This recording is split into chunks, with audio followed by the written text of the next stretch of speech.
working, so we're using this one. I'm passing it back and forth. Tony Martignetti here, who I wanted to feature his book because we're an online marketing cast, and cause marketing is actually big online, and there's a lot of not-for-profits that are actually soliciting online. And you wrote a book on actual compliance state by state. Why don't you tell me a little bit about what your book is, and maybe nonprofits can actually incorporate that, or at least be aware of that when they're soliciting online. Okay, thanks, Ruben. I will. We're on the fly. It's very low budget here. Actually, I think would come out. As Ruben said, just in case, I'm recording with my iPhone. I have a Fire app on my iPhone, so we'll at least get the audio out of this if we get nothing more. You don't have to keep watching the phone. Okay. Yeah. My book, which I know Ruben is gonna probably shoot the title and put it up, but there's a little promo card for the book. What charity registration is all about is that a charity, every nonprofit, has to be properly registered with state authorities before they solicit donations in any state.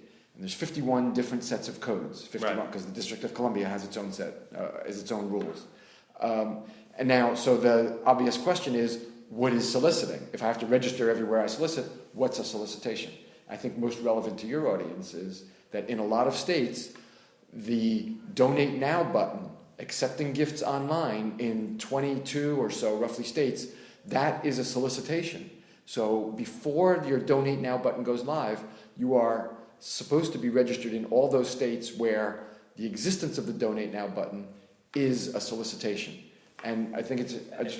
And let me add to that, because it's not just the Donate Now button. There's a lot of Facebook fan pages that have tabs dedicated to if it's a nonprofit fan page, that you can actually donate directly from there. It might take you to the site. You can actually put a form on the Facebook page. That's just becoming a lot more popular.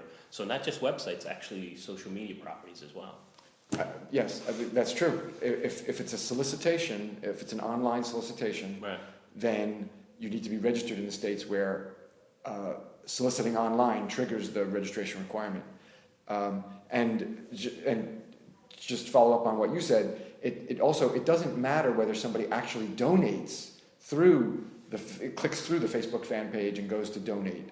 It's not the donations that trigger the registration requirement. Mm-hmm. It's the solicitation going out. That's when you have to register. Oh. So you might never get a click on your Donate Now coming through Facebook or directly through your webpage. It doesn't matter. The acceptance of the gifts online, that's the solicitation, and that's what triggers the registration requirements. And my book is about how to register in all the 50. It's funny because I usually cut people off, but I can't because I know. Right. That's actually interesting. I did not know that. So just by merely having a property without any donations, you're still liable, is what you're saying. That's right. You don't have to get the donations. It's the solicitation. You're just cracking me up. It's the solicitation going out. Hey, we're on the fly, but we're not going to lose this great. We're not going to lose this great content. I'm a busy guy. I mean, I can't come back. We're both busy. I'm not coming back. We're not joking. I don't want you back. I would come back. Then take the mic. Tony, thank you so much. I'm actually, obviously you have a link on your website selling this. Yes. I'm going to include a link on the blog.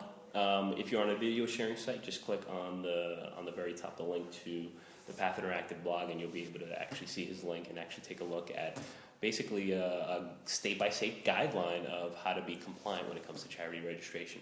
Thank you so much, Tony. I appreciate you being on Path TV. Can I say just thank you for having me? Yes, you can. Thanks for having me. Thanks.